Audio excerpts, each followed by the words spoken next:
एक व्यक्ति गांव में रहने वाला था और बहुत वैसे गांव में बिना पढ़ा लिखा, पुराने जमाने की बात, मेला देखने गया। वो मेला गांव से थोड़ी दूर पर लगता था, 4-5 किलोमीटर पैदल चल के गया। अब मेले में उसने तरह तरह की चीजें देखी, मेला पहली बार देखा था, बड़ा खुश हो रहा था।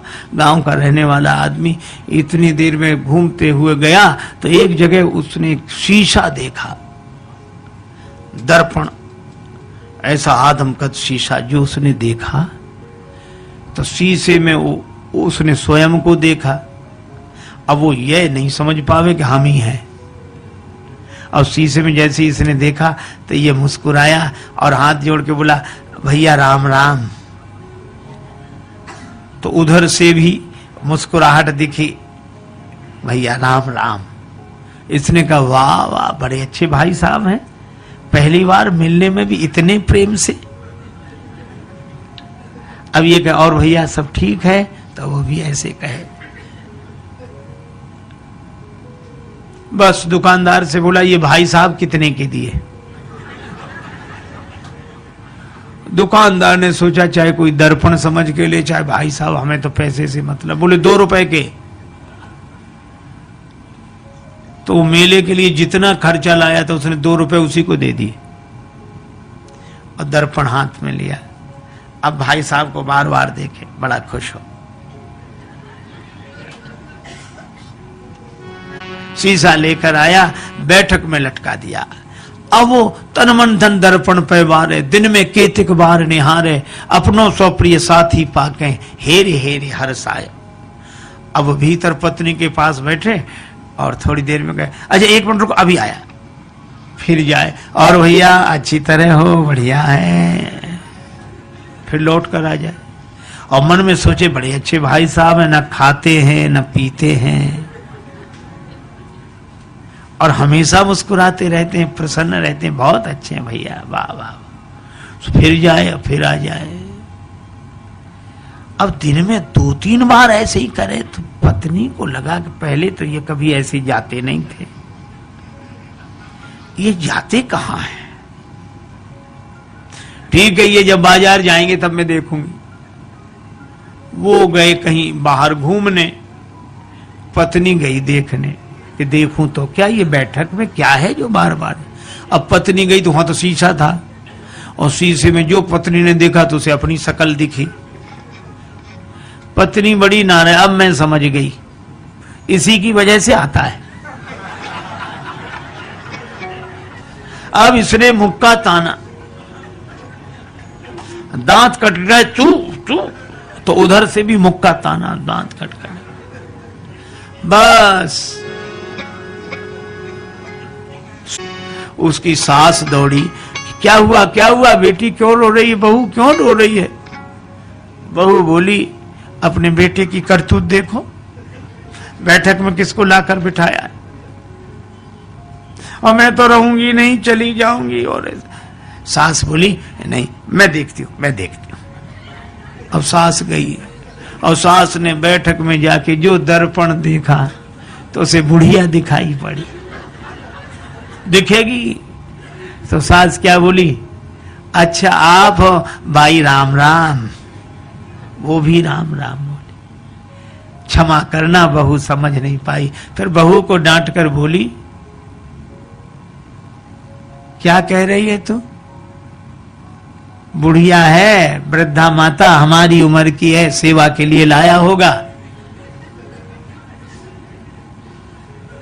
आई चली सास तत्क्षण में वृद्धा दीख पड़ी दर्पण में, बहू से बोली, अरी बावरी या बुढ़िया पर मेरो लाल लुभायो, कृषक एक शीशा ले घर आए। अब बहू कहेगा नहीं नहीं तरुणी है और वृद्धा कहे कि वृद्धा है। अच्छा दर्पण ऐसा जो सामने आ जाए उसी को दिखा दे। बहू सामने जाए तो तरुणी, देखो ये बैठी और सास कहे हट मैं देखती हूँ, वो देखे सो वृद्धा देखे। अब सास बहू का झगड़ा, सास बहू का झगड़ा आके ससुर निवारो। ससुर ने कहा क्या है मैं देखता हूं, क्यों ये कलह मचा रखा है। अब ससुर आया, ससुर ने कहा तुम दोनों अलग हो। और ससुर ने जो देखा दर्पण, तो उसे बूढ़ा आदमी दिखाई पड़ा। तो ससुर बोला, अरे भैया राम राम, आप हो, माफ करना, ये समझती नहीं है। दोनों को फटकारा, दाढ़ी वालों पुरुष देख के दोनों को फटकारो। ससुर बोला ससुर, अरी मूर्खाओ, धर के मानो देह लजाओ, मर न गई तुम नारी पुरुष को भेद समझ ना पायो। तुम स्त्री पुरुष का भेद नहीं समझ सकी। सास कहे, नहीं है तो वृद्धा बुढ़िया है। ससुर कहे कि नहीं, बूढ़े भाई साहब बैठे। और बहू कहे कि नहीं, तरुणी है। अच्छा, अब एक बात बताओ, इनमें कौन आदमी गलत बोल रहा है? कोई गलत नहीं बोल रहा है, पर प्रश्न ये, कौन सही बोल रहा है? कोई सही नहीं बोल रहा है और कोई गलत नहीं बोल रहा है। इतने में वो व्यक्ति आ गया, गांव में गया था घूमकर। क्या है? मां बोली, बैठक में किसको बिठाया है? वो बोला, हमारे भाई साहब हैं। बहू बोली, भाई साहब है। एक तरुणी को लाकर बिठाया। वृद्धा बोली, नहीं, वृद्धा है। और ससुर कहे, वो पिता कहे कि नहीं, वृद्ध व्यक्ति है। वो कहे, नहीं, हमारी तरह युवक हैं। अब जो दर्पण के सामने जाए, दर्पण उसी का चेहरा दिखा दे। अच्छा, अब आप बताओ, शीशा से बनते शुभ दर्शन, तापे मचो घोर संघर्षण। और इसके हाथ में जाए शीशा, उसके हाथ में जाए, इसके हाथ में जाए, और ऐसे हाथों में जाते शीशा गिर गया, टूट कर टुकड़े टुकड़े हो गया। और जैसे ही दर्पण टूट गया तो दो बचे कि एक ही। फिर दूसरा कोई था ही नहीं, न भाई साहब, न तरुणी, न वृद्धा, न वो वृद्ध व्यक्ति। एक ही था और एक ही है और एक ही। देखो कितनी अद्भुत बात। इसी तरह वह एक अद्वैत परमात्मा ही है। प्रेम में वह अनन्यता में एक होकर रहता है, ज्ञान में वह अद्वैत में एक होकर रहता है। ये तो माया के दर्पण के कारण द्वैत की अनुभूति हमें होती है और हम अपने ही उस चेहरे को एक में दो देख लेते हैं, भाई साहब और ये और वो, सब सारा संसार बन जाता है। लेकिन एक आदमी की अंगूठी खो गई, बड़ा परेशान। एक महात्मा मिले, महाराज मेरी अंगूठी खो गई, आप तो सर्वज्ञ हैं, सब जानते हैं, तो बताएं मेरी अंगूठी कहाँ है, बड़ी कृपा होगी। महात्मा बोले, मैं बता दूंगा। तो बताओ महाराज, कहाँ रह गई? कुर्ते की जेब में है, तकिए के नीचे है, कि मकान में रह गई, कहाँ रह गई? अंगूठी मिल नहीं रही। महात्मा बोले, अंगूठी कहीं भी हो, पर जहां भी होगी सोने में ही होगी।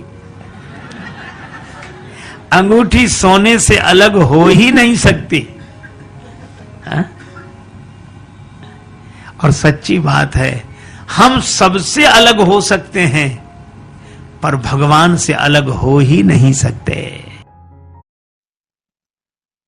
तो हमने ये कथाएं सुनी स्वामी राजेश्वरानंद जी महाराज द्वारा। बहुत ही सुंदर तरीके से इन कथाओं का वर्णन उन्होंने किया है। उम्मीद है आपको ये कथाएं बहुत पसंद आई होंगी।